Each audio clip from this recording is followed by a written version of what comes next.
Hi guys, welcome back to the channel. So in episode 4 we had an insight into my day as an online coach, but my business is very much so in its infancy. So I've recruited someone who's been there, who's done it, and Ryan Atkin. So Ryan, if you want to introduce yourself to the channel. How are you doing? I'm Ryan Atkin. I'm an online coach. I have been now for years. I started my PT journey over 5 years ago, initially one-to-one before transitioning into online, which I'm sure we'll get into. Touch into, yeah. Sweet. So we're just going to go bash off a chess session and get a little bit of an introduction into where Ryan's been and also what's needed to become a successful online coach. So you started coaching 5 years ago?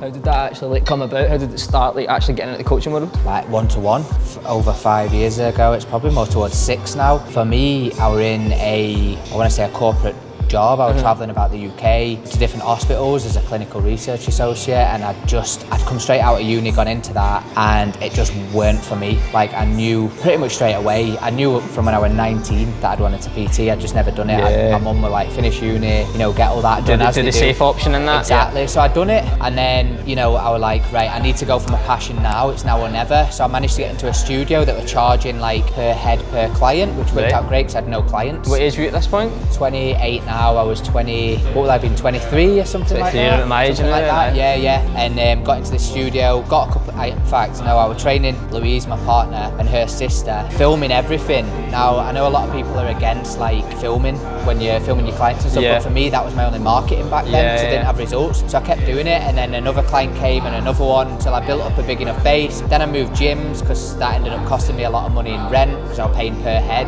with a full diary. Then grew from there, started doing classes, and did that for a good few years. So you started just like for the pure passion of it? I loved it, absolutely. So when you get started off, it's like, I think a lot of people, especially now, they'll get started in this industry and think, I can make like £35 per person, thinking about the money. That was never in your mind? Nah, not at all, because I'd done my research on Google at what PTs earn, and it comes up like 10 grand a year or something. Do you know what I mean? I didn't know. I just wanted to get out of a job that I fucking hated. Like, I couldn't stand it, and I was stressed, anxious, borderline down in the dumps, do you know what I mean? So it had to be. I remember I sat at Louisa's family's dinner table, and I was like, got to do this, got to do it. So I booked the course, got it done, and then started going into different studios to try and find a space, then went from there. But I was honestly at first working, once I'd built a client base, from like 4:30, I think it was till about 8 AM, then I'd go to my job, then I'd come back, and then it'd be like 5 till 9, 10 at night. And then once I'd got like a few months under my belt, I'd just drop that job. I think that's when you know it's for the passion.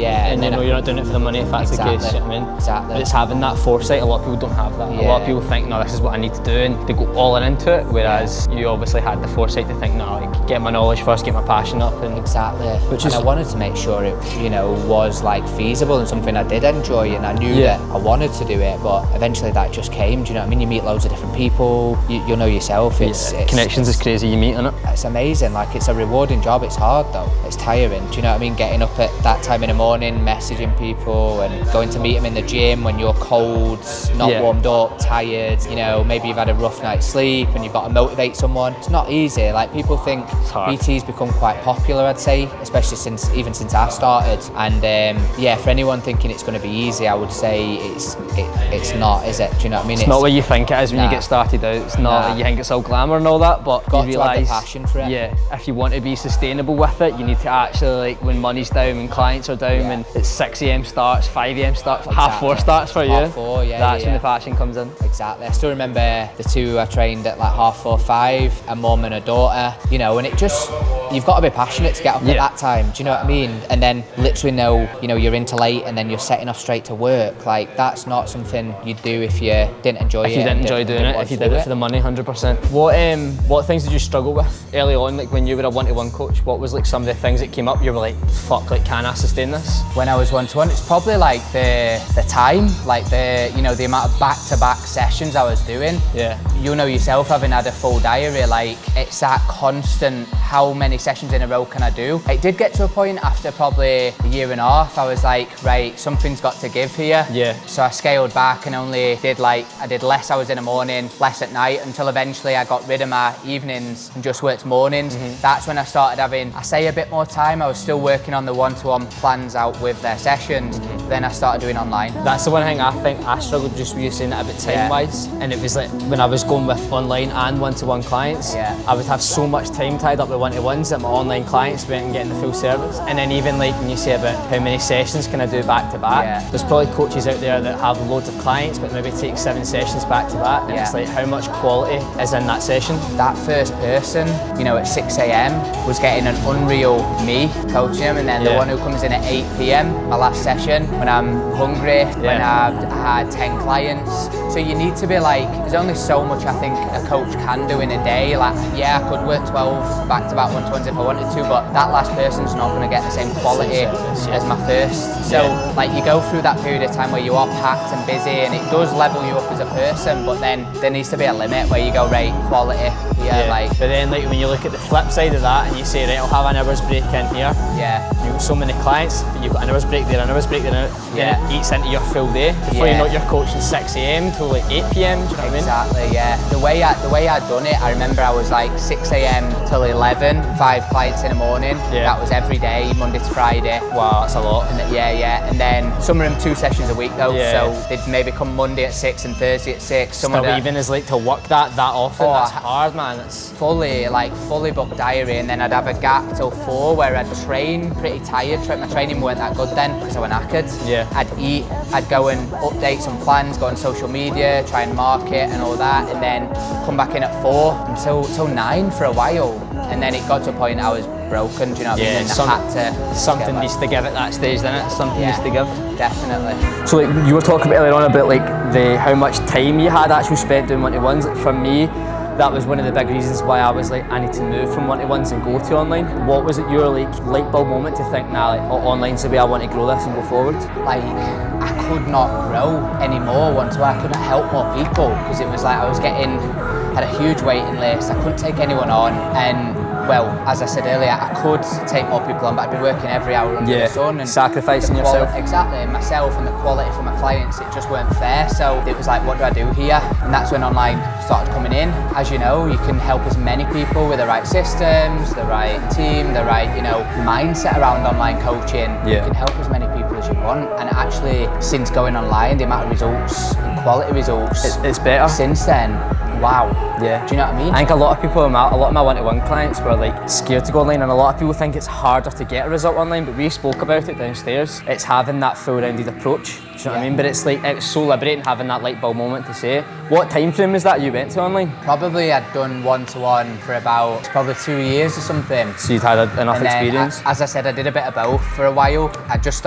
I was working in the mornings one-to-one and then online in the afternoon. I was like, why am I going in now just to work with a couple of clients in the morning when I could be helping them online and making a bigger impact with more people, putting more time into the people that, all the people online that was that quite like a gradual change, or did you just say, fuck it, I'm going online? Like, I must have spent like 3 to 6 months doing a bit of both. And then I was like, as I said, what is the point me going in the morning just to help a couple of people when these people could come online, get equally, if not more, better results. So it just made total sense. That's complete parallel with mine. There's probably like other coaches watching this, like one-to-one coaches probably, and online coaches that are probably thinking, fuck, I was the exact same. It's weird just because obviously I'm still new to this, and I was thinking, have I done the right thing going to online? But you're obviously fucking killed in this game, and you've had the exact same reasons as me. So obviously online is the more scalable approach that you can take. I genuinely think, like, for me though, it's just doing the work. Like, it's just, a lot of people think you need all the best systems, the best check-in forms, the best training, the best nutrition, all that. I'm still improving every single week, like to this very day, and I've been doing it years now, and I've helped over 1,000 women, do you know what I mean? I've helped a lot of women achieve fantastic mental, physical changes, but it's always a gradual learning process, doing the work, and the biggest thing is being a nice person. Like, people want to be listened to, people want to be heard. They don't care if I've got this new advanced check-in form. And we've come a long way from where I used to do like Google Docs and WhatsApp check-ins to where we are now. WhatsApp check-in just to be voice notes, mate. Exactly, it is night and day. Like, and nutrition plans, we're currently upgrading those right now as we speak, from Google Docs to on an app we was using, and now we're using, like, we've got proper Canva designed recipe plans and all that, and it's just constantly trying to improve. But the client don't care about that. They care about about you listening to them. Yeah. Do you care about them? Do you care about where they are as a starting point and where they want to be? And you know, it's like taking, like, they don't care about all the jargon. Like, we obviously need that to, like, for our businesses to run, but at the end of the day, you're solving a problem for someone. So for you, it's like, yeah, what's the best way I can do that? But then, and I think one-to-one, I find that was so hard to do because like you don't have the time to invest in improving things on Canva, improving your check-in processes, because you're so tied into that one-to-one environment. So 100%. yeah, It's time consuming, isn't it? so a time frame that I'm glad I wasn't a coach for was lockdown. Yeah. Like, obviously you were online at lockdown, but like I think lockdown had a positive impact on your business. Like, what do you think of that? It did. Like I shat myself still. Yeah, no wonder. I remember being in the gym with a client on the treadmill, and I was like, "There's no way that's coming from." You know, they were saying it was from China and all that, the virus or whatever. And I was like, "There's no way it'll come here." And then like a few days later, it was like lockdown. I was like, shit, what do I do here? I thought we'd get away with still training people in the gym, and they were that confusing period, weren't they? And obviously then everything had to shut. I was like, what do I do here? But I've always been quite like, just do it, take a risk, do whatever. And I'd started doing glutes classes in the gym just before lockdown for a few months. So all I thought was, well, how do I transfer that online? Started doing Zooms and just help people that way. It was like 3 times a week at one point. I needed it for myself as well to keep me stimulated. And we'd had over 500 people, which was mad. I think that's when I first came across you. Not that I was taking part in the glute classes right enough, but it's mad that, like, I think if that was me and if I was coaching when lockdown actually happened, I don't think I'd have sustained the actual coaching. So I think you need to have something in you to actually say, right, this is a situation, how can I adapt this and turn it over? Like, so I think, do you think that's accelerated your business to where it is now, like in terms of social media following? And maybe lockdown, I wouldn't say was in terms of like the coaching, the business wasn't bad to me, but it accelerated me as a person. So I had to dig deep, and I was like, do you know what, I have to work here, I've got no income. Clients had paid in blocks for the one-to-one, and you know, we didn't know how long this was going to be, and I was like, right, I've got no income here. So you know, I had to carry over my passion for my classes and think, how do I live and afford to live? And then I just did Zoom classes, and everyone loved it. It made a massive difference. We actually got some really good results from it, and it was just a bit of fun to get people moving through a time where it was pretty depressing, weren't it? You know, especially at first when everyone were confused and scared. I hope that I offered that like safety net to everyone to jump on a Zoom in a morning, jump on a class with me, good music on, feel good after. That was my goal, just get everyone feeling good. I think lockdown as well, a lot of the stuff you do, we spoke about it again off camera, but a lot of the things with your business might not necessarily be, and online coaching in general, physique, it's like the mentality side of things. So I think you tapping into that market during lockdown and thinking of like, right, a glute class, there might not be a physical transformation, but it's a mental transformation. 100%. And then tapping into that, do you know what I mean? It's allowed you to actually, your business grow as well as you as a person, so. 100%, well, our big focus is on getting our women, you know, to ultimately live the best life, and that's, we don't just focus on the physical transformation. It's actually a lot of internal work we do. We have our own dedicated mindset coach, Dr. Jen, who's incredible. She offers one-to-one confidence calls, really digging deep on like getting people feeling good inside. Because how many times in the past I've achieved a transformation with someone, doesn't mean they felt good at the end of the process. So we're trying to bring something new to the industry of, right, you leave this process, you leave our coaching program, you feel incredible. You don't just have a leaner body and see you later. It's, no, we're going to get you feeling good, and until you do, we won't let you go type thing. Well, they can obviously, but do you know what I mean? We want them to leave the process feeling amazing and set up. Which is unique. It's unique in itself, do you know what I mean, and offering that. We've not done our job basically if they leave the process feeling unhappy. No better, so it's on us. Wow. So obviously we spoke a wee bit upstairs about real world results, used to be results with Ryan. How important is that for being an online coach for the community? And also, why did you like rebrand it? What was the reasons behind that? So I was working in an online format prior to Results with Ryan, and I wanted to build a community and to have that supportive network for women, you know, for not just to be reliant on myself as a coach. Other clients with each other. Other clients with each other, buddying up, supporting each other. A lot of them meet at the gym and stuff like that. Touch on that in a second. Results with Ryan was born, was that end of last year or October, something last year? Not too long ago then, obviously. Not that long ago, we rebranded in the start of this year basically. Reason being was we kinda, and I'll be open and honest here, I lost that personal touch with a lot of clients. We had a huge volume of inquiries, loads of people coming in the door, and to be honest with you, I went full scale group coaching, I want to say, and I lost that individualisation that you need on a journey. You need that, and by Christmas, no one knows this, but I hit a pretty low point. I was like, where am I going here? What am I doing? To the outside, it probably looked amazing. Yeah. And I was like, we need to change this. So got rid of Results with Ryan. We started growing the team by that point. Rebecca, Jen, Lauren. And I was like, can't be me, because it's not me. Like, even now to this day, you know, even if inquiries come through me, I never say I.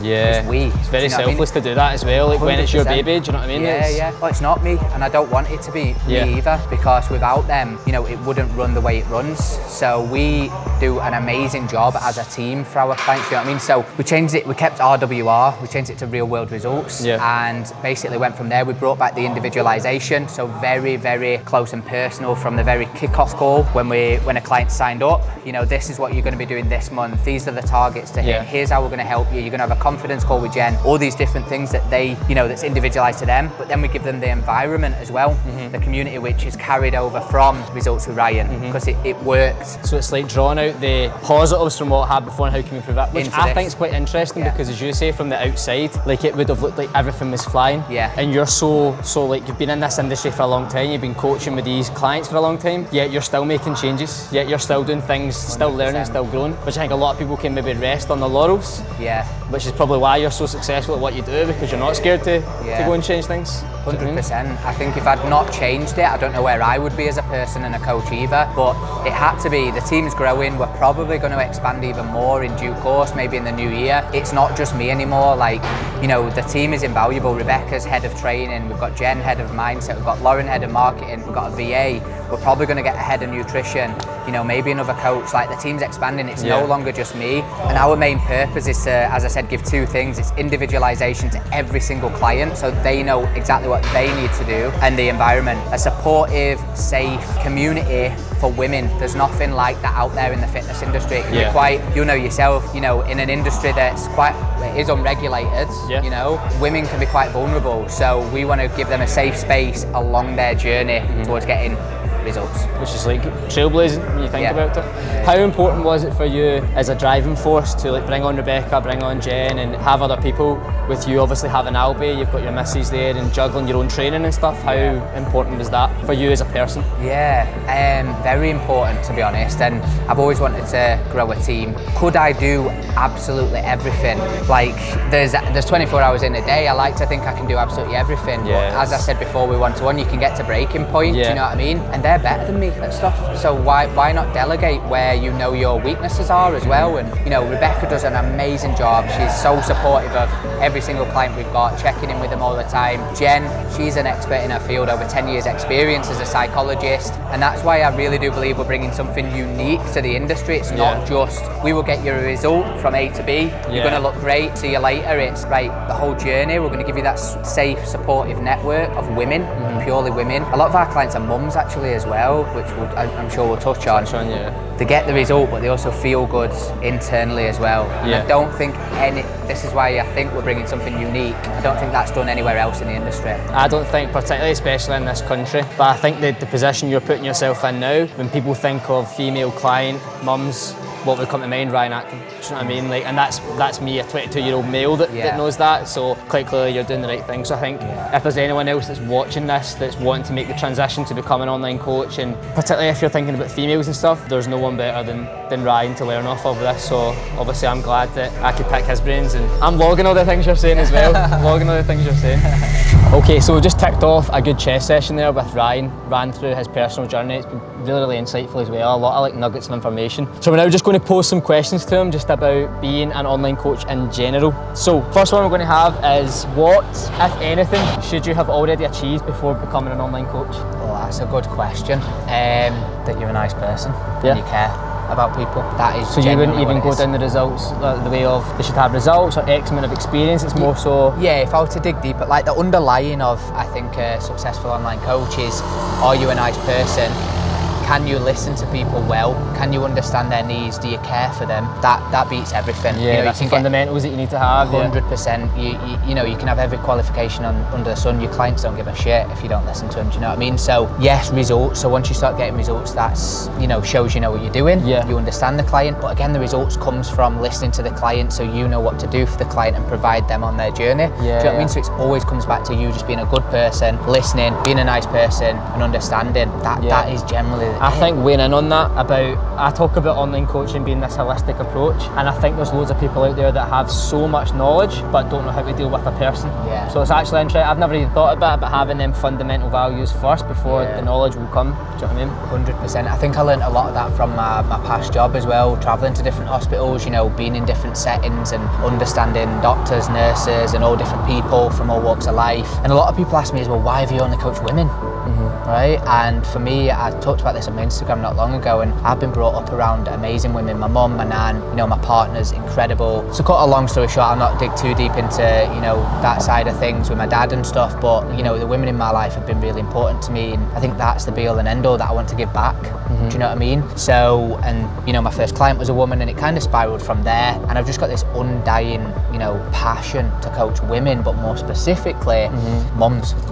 We've got a majority of clients now, I'd say, that are mums, new mums, and I get it. You know, we've just had a little one a year ago, and I see how tough it is as a mum. It is fucking difficult. It is so hard what they go through, and hats off, like, respect to all parents, mums especially. They get it hard, and I can really relate to them. Do you know what I mean? So that's where my passion's really coming for with mums. We've got Jen, who's a maternal mental health expert. We've got Rebecca, who's pre and postnatal qualified. As a team, we've just got such a passion for coaching new mums, and collaborations are on the way with different mum clubs, which is really exciting. So yeah, a lot to come. We've spoken about that as well. It's another question, is niching. Like, as being an online coach, do you think anyone can, like, if you're an online coach, you can coach everyone and anyone, or how important is it to find your niche? Your niche. So for me, like, I don't feel like I've got a niche. Technically I have, it's women, but like, you know, if I could niche further and purely be mums, but we do have some people that aren't mums, and you know that are going through tough times and are struggling right now, and we're trying to help them out of that position to a better place. So, you know, yes, I could niche even further. I could go mums 24 to 30 year olds, you know, if you really wanted to be super niche. Super niche. To see a lot of coaches out there, and the question I ask myself is how inclusive is that if it is super niched? And I think for me in my position with my business, what I'd be thinking is, how much am I limiting myself to actually scale my business if I'm niching down that much?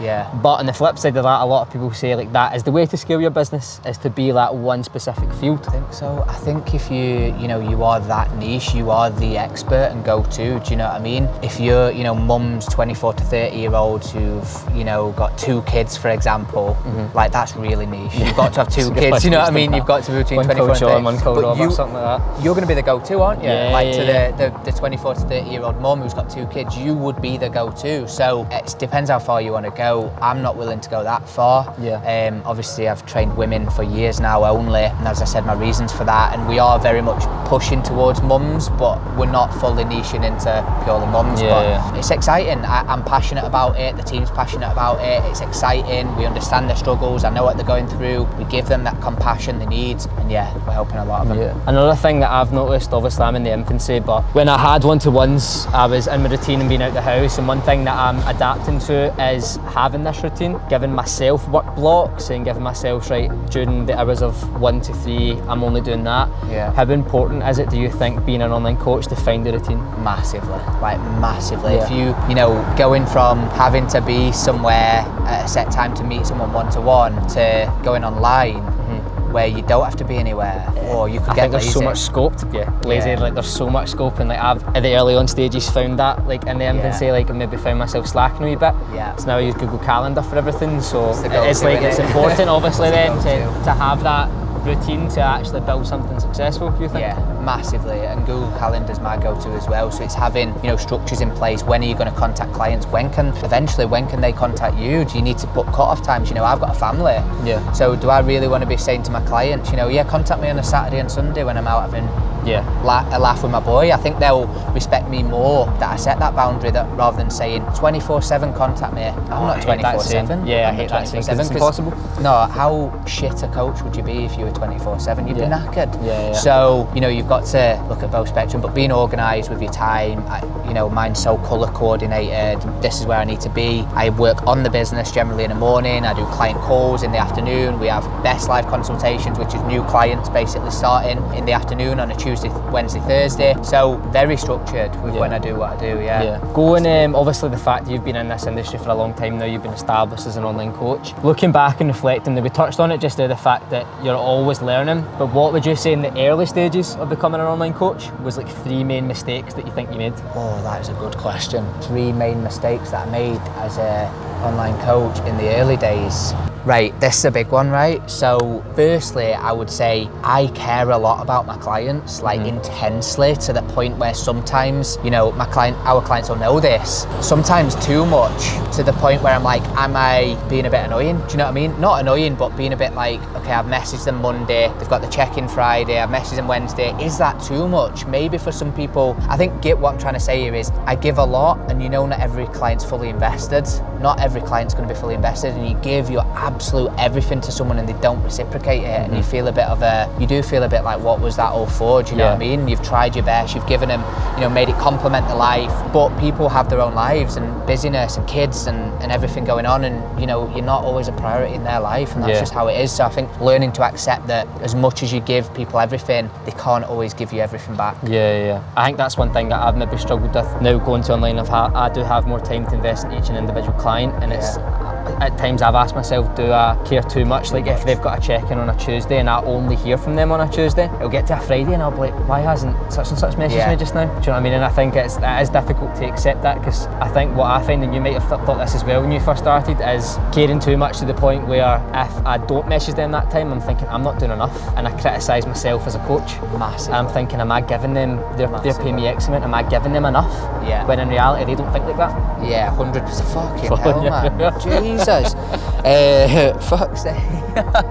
Fucking fancied you that. I know. But yeah, I think secondly, a mistake I probably made, you know, when I first started online, was not automating the things that need to be automated, thinking that I needed to be the one messaging clients saying, oh, have you done this payment? Have you done this? Have you sorted this out? Have you sorted your X, Y, and Z out? When in actual fact, no. Like right now, you know, we've got everything systemized. You know, you let us know if you're leaving, you let us know if you finish, you let us know what's next, you let us know, like, and we've got all this systemized to take that pressure off me, so that I can do, and us as a team can do what we do best, and that's coaching clients. And giving the best service back. Yeah, exactly.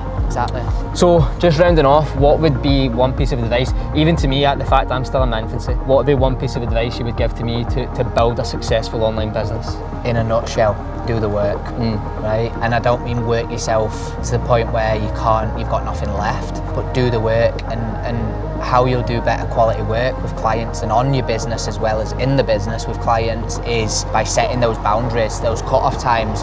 You know, maybe it's saying to clients, you know, I'm contactable between 9 and 6, but after 6, do not contact me, because if you want the best me the next day, that's how it's going to be. You know, setting those boundaries in your own diary, when you're going to work, when you're going to do certain things, is going to really help. So do the work, and from a client perspective, stop worrying about all the little intricacies that they don't give a shit about. Be a nice person, and listen to them and care about where they're at. Like if a mum came to me, you know, I've had people come on a call with me, a new mum, and she's like, I'm rock bottom, I've lost myself, I'm not a priority in my life anymore, you know, I'm really struggling, I don't get the support, I've got no time. And I'm like, I'm getting goosebumps, I'm getting emotional. I'm like, look, I've seen it time and time again, I get where you're at, and this is how we can help, and if you're interested, we'll go from there. So understanding where they're at, and not just being like, you know, we have new mums jump on calls that are at rock bottom, and you know, they feel like they've lost themselves. So let's say Louise, just as a talking sake, she's no longer Louise, she's now just mum. She's no longer a priority in her own life. Like she loses that vision and that drive for herself. She lacks time, you know, lacks support. I'm not saying I don't give her support, I'm just using her as an example, right? And that's what a lot of mums come to us as, you know, the rock bottom, and we help them out of that place from feeling very low and like they've lost themselves to an amazing place where they can be a better mum, carry more energy, live better with their kids, and be that example and role model that they can be.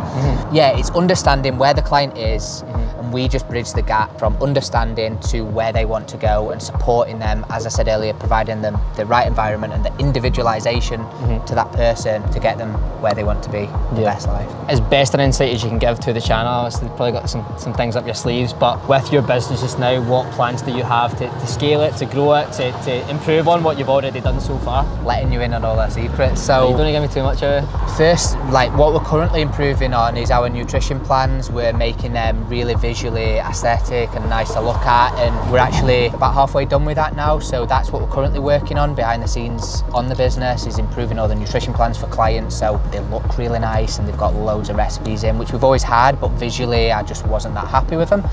So we've improved on that. Secondly, collaborations massively. We've got some big things lined up with, I'll not say too much, but mum, I know we've spoken a lot about mums, but that's where we're heading.